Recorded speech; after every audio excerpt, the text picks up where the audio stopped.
शांति। ईश्वर ने मनुष्य को अनेक प्रकार की देन दी है, इसलिए मनुष्य सर्व प्राणियों में श्रेष्ठतम प्राणी है। अनेक प्रकार की देन में से एक श्रेष्ठ देन है वाणी। ये बड़ी अमूल्य देन है भगवान की हम मनुष्यों को। मनुष्य अपने भावों को शब्दों के माध्यम से भाषा का स्वरूप देकर के प्रकट करता है और उसमें सहायक होती है हमारी जीभ। लेकिन हम किस प्रकार के बोल बोलते हैं? क्या हमारे बोल वे उचित हैं या अनुचित हैं? इसके लिए हम किसको दोषी बनाएं?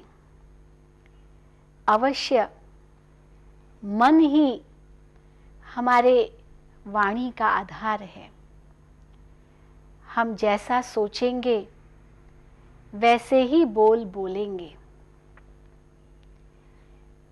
इस जीभ के लिए तो कहा गया है, ये 2.5 इंच की ज़ुबान चाहे तो किसी को तख्त पर बिठाए और चाहे तो किसी को तख्ते पर चढ़ाए।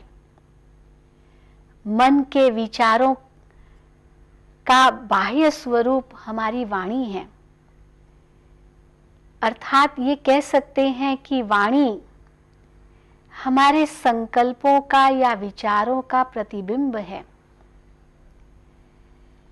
अगर हम अशुद्ध सोचते हैं तो बोल अवश्य अशुद्ध निकलेंगे, और अगर शुद्ध सोचेंगे तो शुद्ध ही बोल निकलेंगे। उचित या अनुचित बोल का निर्णय बुद्धि करती है। इसीलिए कहा जाता है, पहले तोलो और फिर बोलो। और तोल करके बोलने से हमें तख्त मिल सकता है और बिना तोले बोलने से तख्ते पर चढ़ाया भी जा सकता है। इसलिए बोलते समय ये ध्यान रखना बहुत जरूरी है कि दूसरा व्यक्ति उसको किस भाव में ले रहा है, उसके मन पर उसका क्या प्रभाव पड़ेगा। कड़वे बोल तो अपनों को भी पराया बना देते हैं। कई बार तो वो श्राप का रूप ले लेते हैं, जबकि मीठे बोल परायों को भी अपना बना देते हैं। वो वरदान का रूप बन जाते हैं। कड़वे बोल तो क्रोध की अग्नि उत्पन्न कराते हैं, जबकि मीठे बोल क्रोध की अग्नि को शांत कर देते हैं। तो वाणी पर कितना बड़ा मदार है। कोयल और कौवा दोनों ही रंग रूप में समान हैं। कोयल किसको क्या देता है और कौवा किससे क्या ले लेता है, लेकिन फिर भी कोयल सबकी दिल जीत लेता। सारा संसार उसको प्यार करता है और कौवे को कोई भी प्यार नहीं करता, कोई भी अपने घर में स्थान नहीं देता। तो सचमुच मीठी वाणी ही तो सबका दिल जीत लेती है। अनेकों का विश्वास पात्र बन जाता है वो व्यक्ति जिसकी वाणी मीठी हो, और विश्वास पात्र बनने के कारण वह सबका दिल जीत लेता है, और सचमुच वही राजा है। जो सबका दिल जीत ले वही सच्चा राजा है। इस पर एक छोटी सी कहानी याद आती है। किसी राज्य में एक राजा रहता था वो बड़ा चिंतित था। खुद तो सद्गुणी था, लेकिन राजकुमार की उसको बड़ी चिंता थी। कारण कि राजकुमार की बोली बहुत कड़वी थी, जिससे अनेकों को दुख पहुंचता था। और इसकी चिंता राजकुमार को तो थी नहीं, लेकिन राजा को सदा ये सताती रहती थी चिंता। अब इस चिंता का पता चला एक संत पुरुष को। उसने राजा से कहा कि राजा, मैं आपकी चिंता जानता हूं, आप अपने राजकुमार को हमारे आश्रम पर भेजें तो हम उसे सही शिक्षा दे सकेंगे। लेकिन राजकुमार इतना ढीठ कि वो जाने लिए तैयार नहीं था। एक दिन की बात है कि राजकुमार अपने दोस्तों के साथ दूर निकल गया और जंगल में उसी कुटिया के पास पहुंचा जहां वह साधु रहता था। साधु ने तुरंत पहचान लिया और सोचा कि ये मौका अच्छा है। साधु ने उस राजकुमार को कहा कि राजकुमार, क्या आप जंगल में जाकर के कुछ पत्ते ले आओगे? बड़े प्यार से कहा। राजकुमार वहीं पिघल गया, कहा हाँ क्यों नहीं। और वह ढेर सारे पत्ते पत्तियां लेकर के साधु के पास आया। साधु ने जैसे ही उन पत्तों को देखा उसे पता चला कि ये पत्ते बहुत कड़वे हैं। तो साधु ने उस राजकुमार को कहा कि राजकुमार, जरा इन पत्तों को आप चखकर बताओगे कैसे हैं? और जैसे ही उसने पत्ते चखे तो बहुत कड़वे थे और तुरंत थूक दिए। तब साधु ने कहा कि देखो, जिस प्रकार ये कड़वे पत्ते किसी को पसंद नहीं, इसी प्रकार कड़वे बोल भी किसी को पसंद नहीं। कड़वे बोल बोलने वाले व्यक्ति का सब धिक्कार करते हैं, कोई उसको सम्मान नहीं देता। इसलिए अब कड़वे बोल बोलना भी उचित नहीं। राजकुमार समझ गया और उसके बाद अपने आप को उसने परिवर्तन कर लिया। तो देखिए मीठे बोल का कितना बड़ा महत्व है। लेकिन एक बात का ध्यान जरूर हम रखें कि मीठी वाणी में चतुरकारिता न हो, न उसमें स्वार्थ भरा हुआ हो। चतुरकारिता वाले बोल या स्वार्थ वाले बोल ये भी कोई मीठी वाणी नहीं है। कई बार हम जबरदस्ती अपनी वाणी को मीठा बना करके लोगों को प्रसन्न करने की कोशिश करते हैं, लेकिन जबरदस्ती मीठी वाणी बनाना अर्थात ये चतुरकारिता है।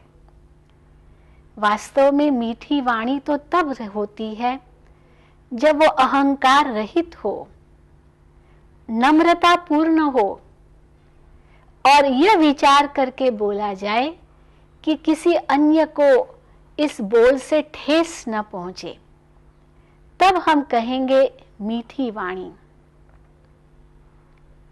कई लोग मीठा तो बोलते हैं पर असत्य मीठा बोलते हैं। वास्तव में यह भी सच्चे बोल नहीं है। मीठे बोल असत्य हो ये भी नहीं होने चाहिए। वास्तव में असत्य बोलने की बजाय न बोलना अच्छा है, पर असत्य मीठे बोल नहीं बोलने चाहिए। सत्य बोलने के अहंकार में कभी कभी कड़वे बोल निकल आते हैं, तो वे भी बोल वास्तव में सत्य नहीं है। कई बार हम गुस्से में आकर के कहते हैं कि मैं तो सच बोलता हूं, लेकिन अहंकार के वश होकर के हम सत्य बोलते हैं, और सत्य अप्रिय हो तो वह सत्य सत्य नहीं। सत्यता के साथ प्रिय बोल हो और प्रिय के साथ सत्य बोल हो, और वही बन जाती है मीठी वाणी। मीठा बोलना, कम बोलना, ये मनुष्य की शिष्टता है। इससे बोल भी प्रभावशाली बनते हैं। अगर हृदय की सरलता है, सबके प्रति शुभ भावना है, रहम की भावना है, तो सत्य बोल प्रिय निकलेंगे। कई लोग समझते हैं कि ट्रुथ इज बिटर, सत्य कड़वा होता है, परंतु ये आवश्यक नहीं। वास्तव में अहंकार कड़वा है, सत्य बोल कड़वा नहीं है।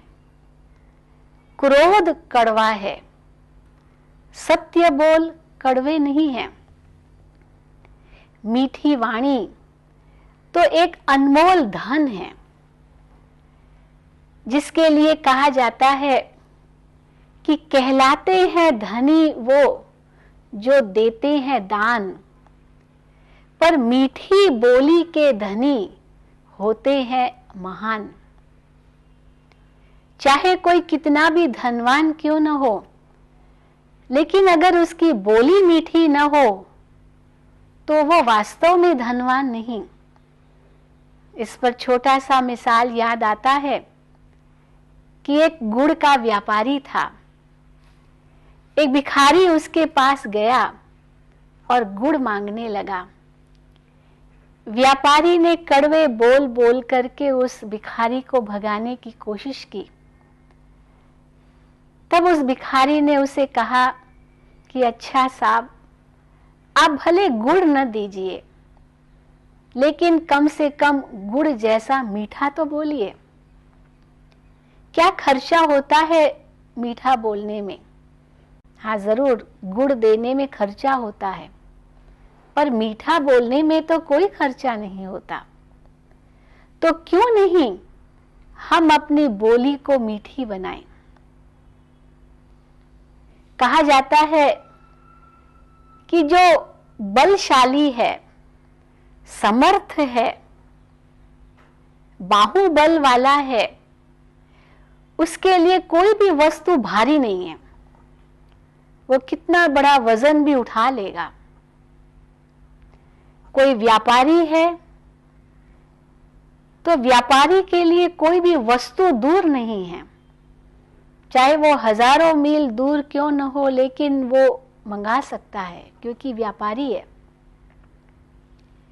इसी प्रकार विद्वान के लिए कोई भी देश विदेश नहीं है, क्योंकि विद्वान तो सर्व स्थानों पर सम्माननीय होता है। इसी प्रकार मीठे वचन बोलने वाला, उसके लिए कोई भी पराया नहीं है, सब उसको अपने ही लगते हैं, कोई भी उसे पराया नहीं लगता, और फलस्वरूप वो सबकी दिल जीत लेता है। कई बार हम सोचते हैं कि हम मीठी वाणी बोल रहे हैं, लेकिन उस वाणी में कटाक्ष भरा हुआ होता है, या कई बार हंसी मजाक में ही कई शब्द बोल देते हैं, लेकिन ये सब मीठी वाणी नहीं है। हम जो भी शब्द बोलते हैं, कहीं ये तो नहीं कि दूसरे का मन उससे दुखी होता है। अगर कोई और उसे दुखी होता है तो वास्तव में वो बोल सही बोल नहीं है। कहा जाता है कि अगर तलवार का घाव किसे लग जाए तो वह घाव तो फिर भी मिट जाएगा, लेकिन कटु वचन का घाव कभी नहीं मिटता। उसकी दवाई किसी भी डॉक्टर, हकीम या वैद्य के पास भी नहीं है। सारी उम्र के लिए हम अपना दुश्मन बना लेते हैं उसको, तो क्यों हम कटु वचन कहें? किसी की निंदा करना, ये भी कटु वचन है। हम ये न भूलें कि आज हम अगर किसी की निंदा करते हैं तो कल वही शब्द 100 गुना 1000 गुना होकर के मेरे पास वापस आएंगे। जिस प्रकार एक गुंबज में अगर हम खड़े हैं और वहां अगर कुछ भी आवाज करते हैं तो वह आवाज हमें 100 गुना वापस मिलती है। इसी प्रकार किसी की निंदा करना ये भी कटु वचन है और वह वचन 100 गुना होकर के वापस मुझे प्राप्त होगा। अगर हम कोई शब्द अपने लिए नहीं सुनना चाहते हैं तो हम वे शब्द दूसरों के लिए भी न कहें, क्योंकि जिस प्रकार अगर हम वो शब्द सुनेंगे तो हमें दुख पहुंचेगा, तो वह जब सुनेगा तो कितना उसे दुख होगा। इसीलिए मीठी वाणी सदा सुखकारी होती है और मीठी वाणी बोलने वाला सदा सुख और शांति में रहता है और शांति प्रदान करता है। एक कहावत है कि ऐसी वाणी बोलिए मन का आपा खोए, औरों को शीतल करे आपे शीतल होए। आपकी वाणी ऐसी हो जो आपको भी शीतल करे और अन्य को भी शीतल करे। तो सदा ऐसी ही वाणी हमें बोलनी चाहिए। तो वाणी मीठी हो, वाणी मीठी के साथ साथ उदारता वाली हो, विशाल हृदय वाली हो और सत्य हो। तो अगर बोल सत्य हैं, उदारवाद वाले हैं, मीठे हैं, तो वह व्यक्ति सबकी दिल अवश्य जीतेगा। इस संसार में हम देखते हैं कि बहुत कम लोग अपनी वाणी पर ध्यान देते हैं,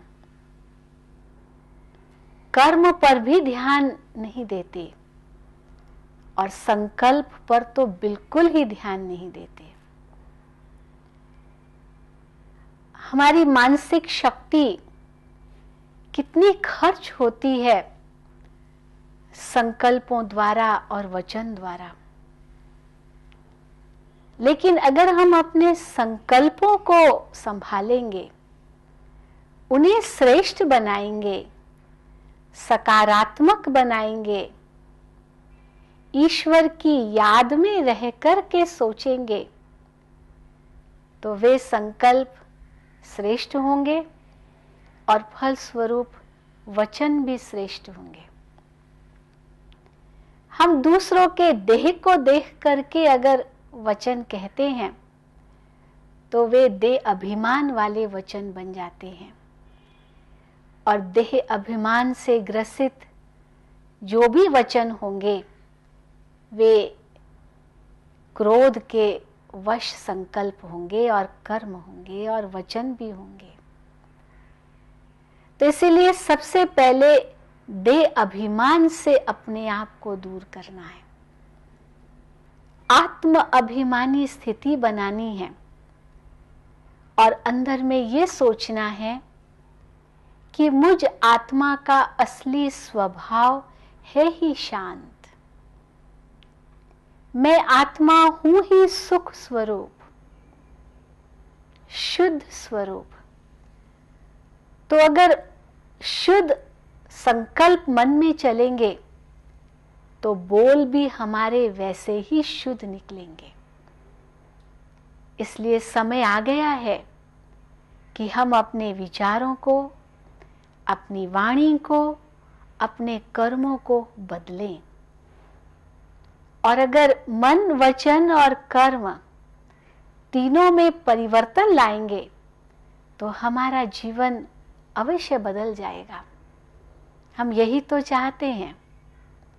हम चाहते हैं कि हमारा जीवन बदले। मानव जीवन जो इतना अनमोल है, वो हम श्रेष्ठ बनाना चाहते हैं। लेकिन अगर वचन पर ध्यान नहीं तो जीवन श्रेष्ठ कभी नहीं बन सकेगा। हम यूं ही अपना जीवन व्यर्थ गंवाते रहेंगे।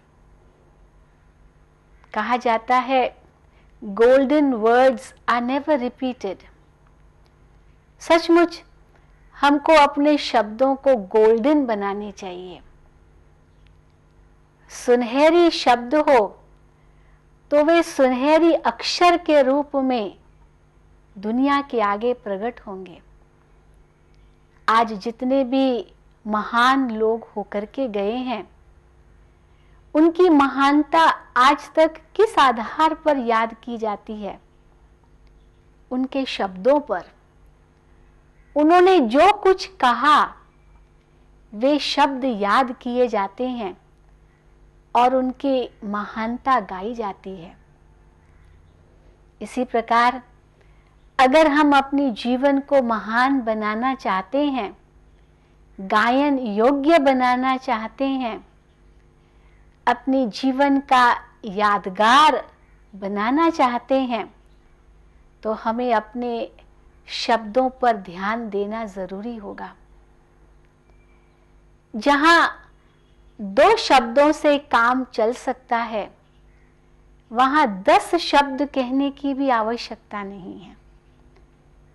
क्योंकि जितने हमारे शब्द खर्च होते जाएंगे, उतनी हमारी वाणी की शक्ति भी कम होती जाएंगी।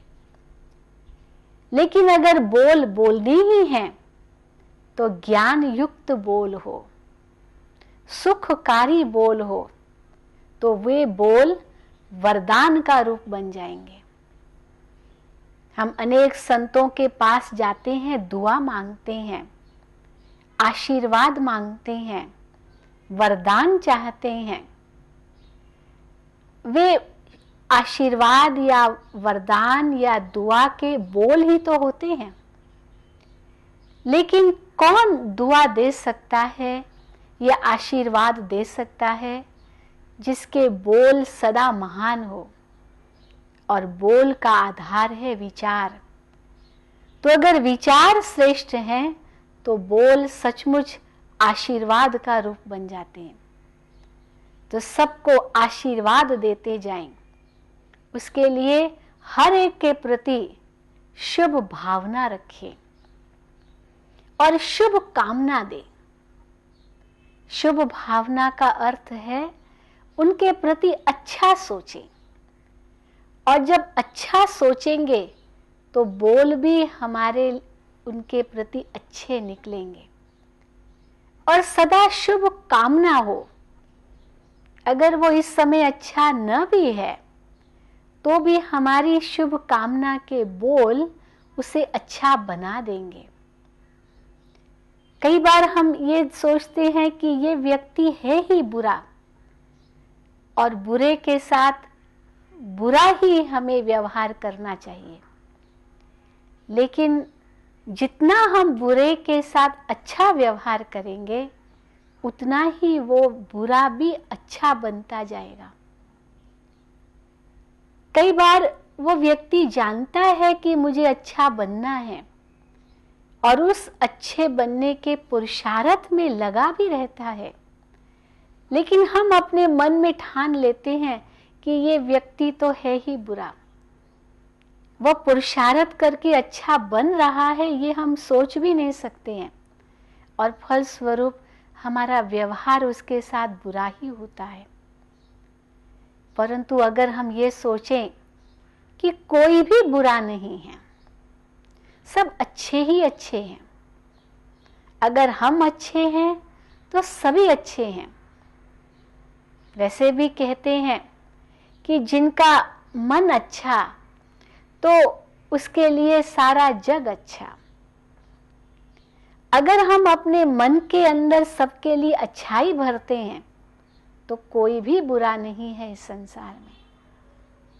यही हम विचार अपने मन में लाएं तो हर एक के प्रति शुभ कामना और शुभ भावना होगी, तो वाणी भी हमारी इतनी ही श्रेष्ठ बनेगी। कई व्यक्ति हमसे और कुछ नहीं चाहते, केवल इतना ही चाहते हैं कि हम उनके साथ मीठा बोलें। तो क्यों नहीं हम उनसे मीठा बोलें? क्या खर्चा होता है हमारा उसमें? कुछ भी नहीं। मीठे वचन शांति प्रदान करते हैं और शांति तो सभी चाहते हैं। मीठे वचन प्रेम प्रदान करते हैं और प्रेम भी सभी चाहते हैं। मीठे वचन सुख प्रदान करते हैं और सुख भी सभी चाहते हैं। तो मीठे वचनों से सबको प्रेम बांटो, शांति बांटो, सुख बांटो और खुशी बांटो। यही जीवन का सार है। ओम शांति। जीवन की चुनौतियों का सामना करना इतना मुश्किल क्यों है? क्या आप अक्सर जीवन के प्रति उदासीन हो जाते हैं? आप अपने मन का उसकी पूरी क्षमताओं के साथ प्रयोग करते हैं? 70% से अधिक रोगों का कारण मानसिक तनाव है। तो आइए अच्छे स्वास्थ्य के लिए राजयोग द्वारा अपने मन को स्वस्थ बनाएं। तनाव मुक्त जीवन का सुख लेने के लिए प्रजापिता ब्रह्मा कुमारी ईश्वरीय विश्वविद्यालय द्वारा सिखाए जाने वाले सहज राजयोग के माध्यम से अपनी मानसिक व आध्यात्मिक शक्तियों को पुनः जागृत कीजिए। किसी भी आयु, धर्म, संस्कृति अथवा राष्ट्रीयता वाले व्यक्ति इसे आसानी से अपना सकते हैं। विविध प्रशिक्षण जैसे स्वप्रशासन एवं नेतृत्व, तनाव मुक्त जीवन, सकारात्मक चिंतन आदि Brahma Kumari academy for a better world Mount Abu में आयोजित किए जाते हैं। अधिक जानकारी हेतु हमारी वेबसाइट bkwsu.com पर जाएं अथवा अपने स्थानीय सेवा केंद्र से संपर्क करें।